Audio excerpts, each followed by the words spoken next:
Okay, so today is a bit of a beginner / overview, back to basics, looking at some of the key elements in Pilates. So if you've never tried Pilates before, hopefully this will give you just the basic understanding and foundation of the general alignment.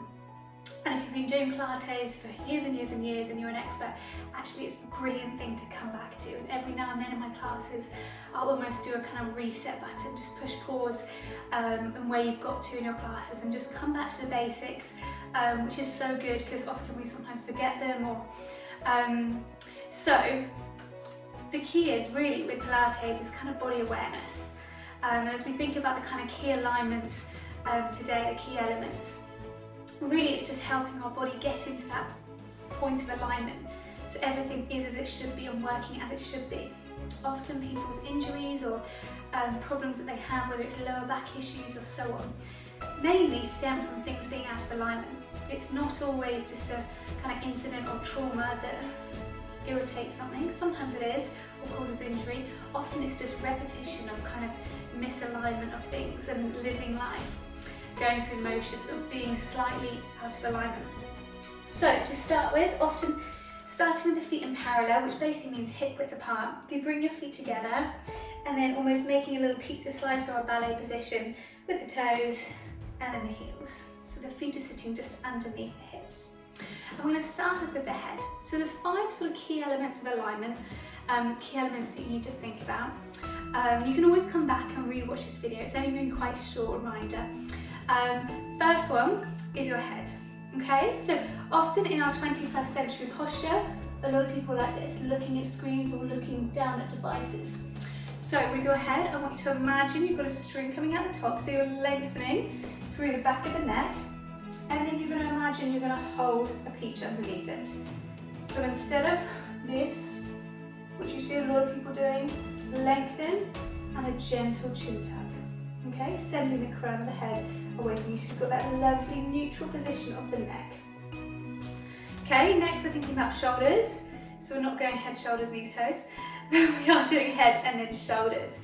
So with your arms just relaxed alongside your body, just do a couple of shoulder shrugs for me. Bring the shoulders up and down. Bring the shoulders up. Just feeling the shoulder blades moving up and down, gliding up and down. Sometimes that can be quite a sort of stiff point for people, and they've got quite a lot of stiffness and tension around the shoulders, so it's just a nice mobilizing exercise to do as well. Last couple, so you've got the up-down movement of the shoulders, and then this time I want you to bring the arms out in front. Imagine you're holding a box of chocolates and you're going to reach the arms forward if you're going to offer them to someone, and then back. So watch from the side, reaching the arms forwards and back.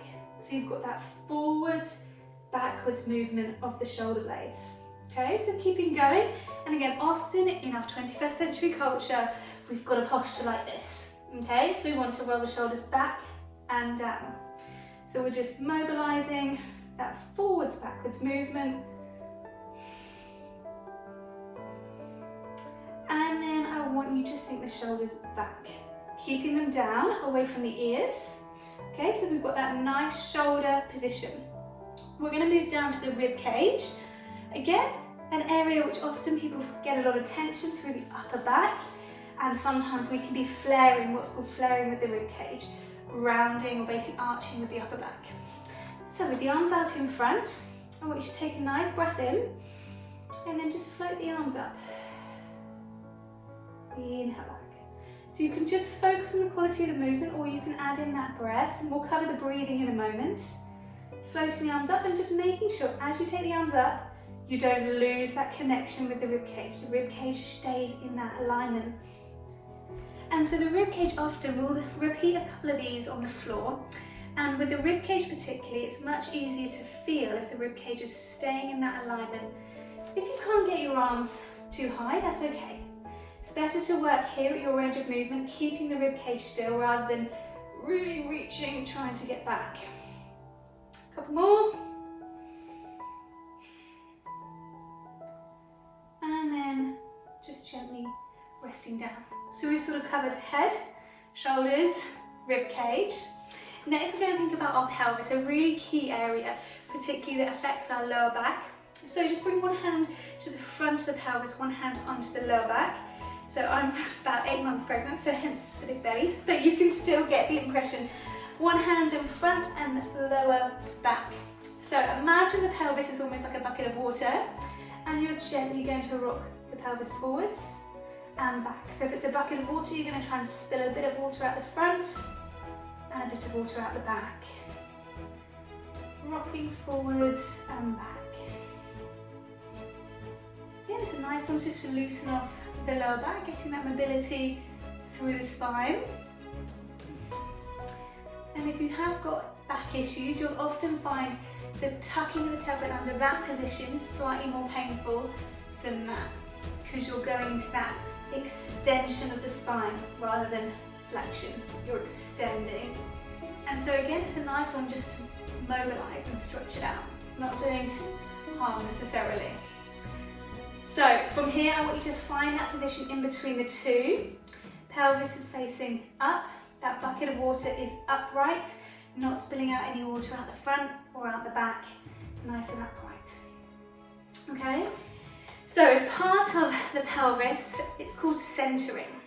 So this is kind of our center. It does affect everywhere. So if you think you've got a big muscle that attaches, a bit like a corset, attaches onto the lower back at the back, but attaches from the rib cage, from that sternum point, to the pubic bone. So this whole area is affected. If the rib cage is out of alignment, that affects that core. And again, if the pelvis is out of alignment, if we're slouching or we're not standing in alignment, again, that can pull everything in our core out of alignment and weaken our core.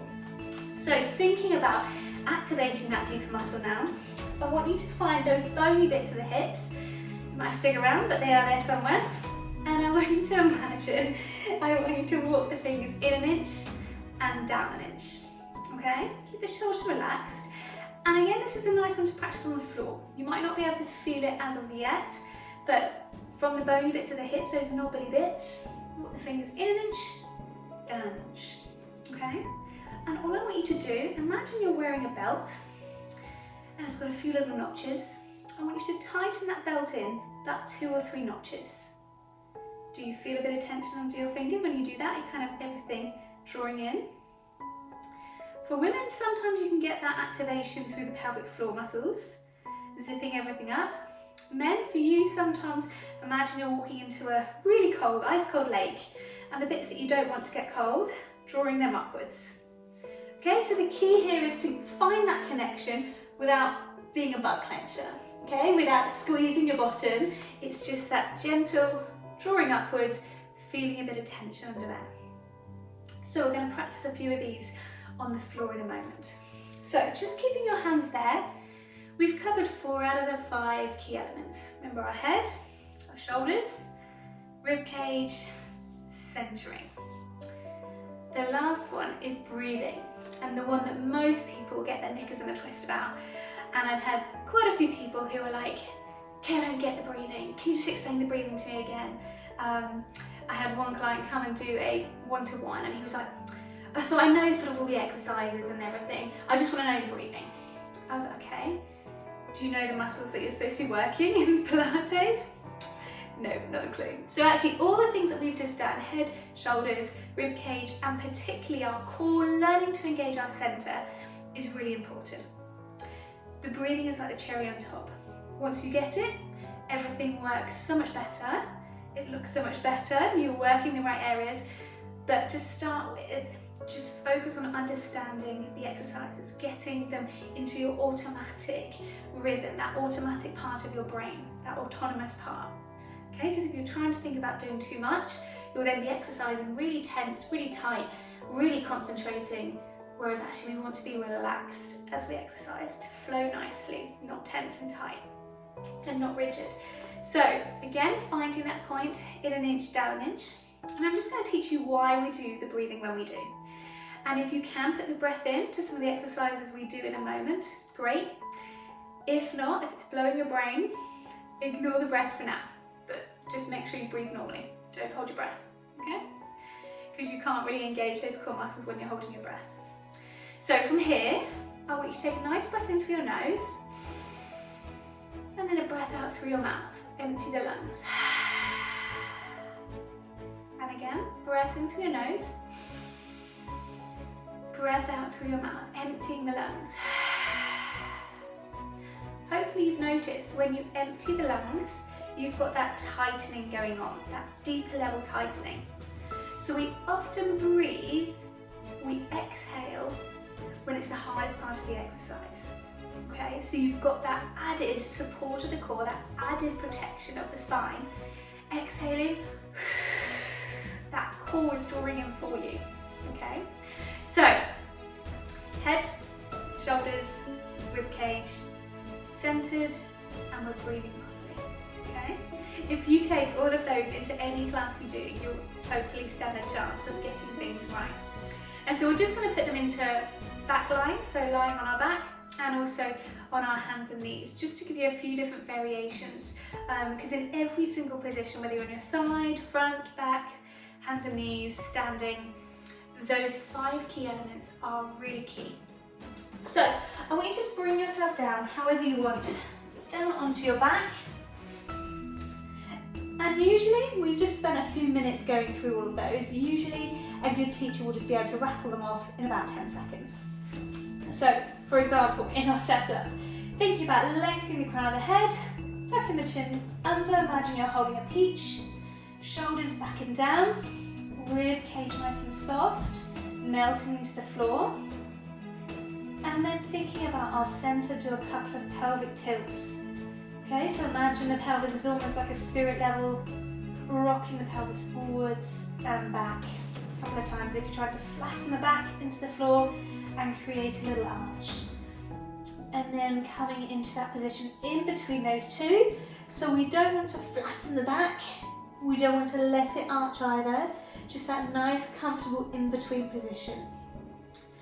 And then just float the arms up above the head.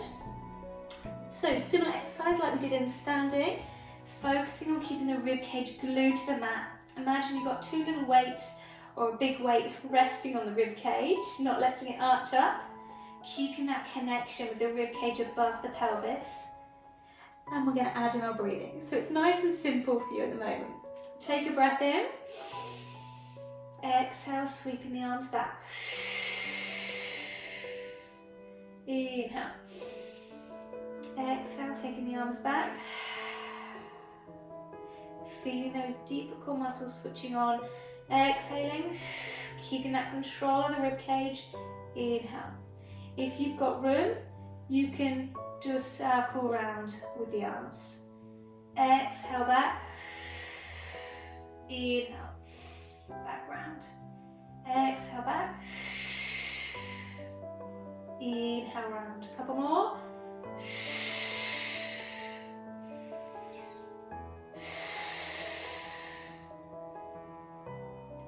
And then on your next one, as you come to the top, adding in a bit of coordination as we're going to begin to work the legs. So remember, if the breathing goes to pop, or even if you're breathing at the wrong time, you've got the wrong timing of the breath, it's not the end of the world. At least you're breathing, okay? Breathing is better than no breathing. So, taking a nice breath in before we start. As you exhale, same with the arms, you're going to send the arms back and you're going to reach one leg out. Inhale, bring the arms and the leg back to the middle. Other legs, you're alternating with the legs. Exhale, reach the arms and the leg back. Inhale to the center.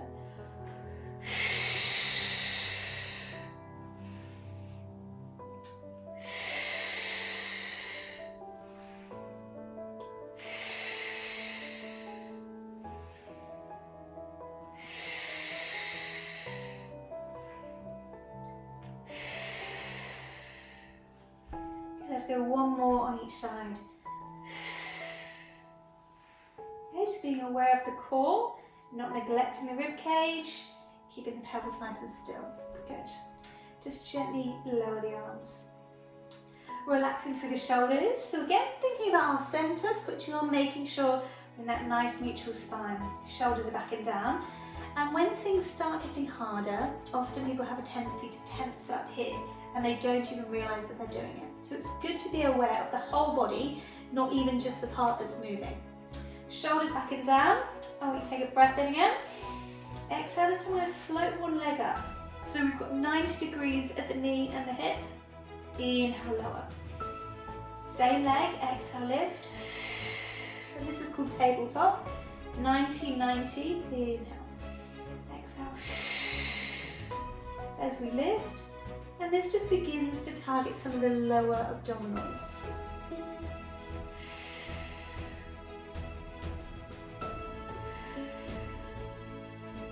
And then on the next one, let's swap over either leg.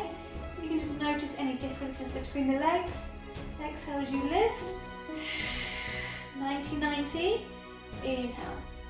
If you need to, have a quick check, or sometimes it's quite good to do in front of the mirror so you can see you've got that nice alignment. Again, shoulders, bit of a check, ribcage soft, engaging those deeper core muscles. Now as you're breathing, if you're breathing right, you'll be getting that little workout for those core muscles. Otherwise, see if you can almost hold them in about a 2 or a 3 out of 10. So it's not like, okay, it's a really gentle drawing up, nice and fluid.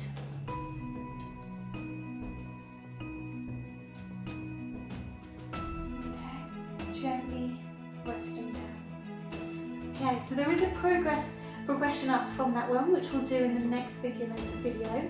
But we're just going to take ourselves onto our hands and knees. So however you want, rolling onto one side, turning yourself over, bring yourself to your hands and knees position. So we've covered sort of standing, we've covered lying on our back. Now we're just thinking about our setup for our hands and knees. Hands just in front of the shoulders. Again, making sure the shoulders aren't shrugged up, that the shoulders are back and down. Rib cage in that nice alignment, not flaring through the rib cage, otherwise we lose that core connection. And then centering on our hands and knees, you can do a couple of cat and cow stretches. Round to the back like a cat, an angry cat, and curving the spine a bit like a cow. Okay, a couple of those. Again, a nice one just to mobilise through the lower back. Again, you might find if you do have lower back problems, that position, the cat position, is the one where some people it pulls here, it's just extending. So just take it nice and easy rather than the cow. And then finding that centre point, nice comfortable position. It might make a bit of a flat back, which is good, but if not, that comfortable in-between position. Sending the crown of the head away. Imagine you've got a drink of water resting, glass of water resting on our neck. Okay, drawing in through those core muscles. Okay, imagine you've got a belt on again, tightening it up. I'm going to start with the leg extensions, and we're going to add the arms in to our swimming to finish. So take a breath in, exhale, reach one leg away. Inhale, draw the leg in. Exhale, reach the leg away. Inhale, draw the leg in. If you want to, you can lift the leg instead of keeping it on the floor to add a bit of balance challenge. In, exhale, inhale.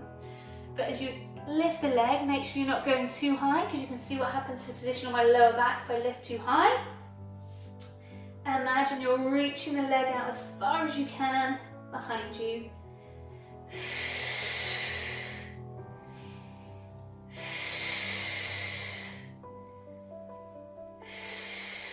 And on your next one, I think we're ready. We're going to go arms. So in our swimming exercise, the opposite arm is the one that works, okay? So try not to do the same, as that's not going to be easy for you and you're going to find that exercise next to impossible. Your body is lovely and balanced. Soften the elbows. If you do find it too much on the wrists, there's always the option down on the forearms. Okay? From here, again, our nice alignment, lovely flat back. We're going to reach the leg out, and this time sweeping out with the opposite arm. Inhale. Exhale, nice exhalation, breathing out. Breathing in. Keeping that lovely flat back position. Imagine you can keep a tray of drinks resting on your back.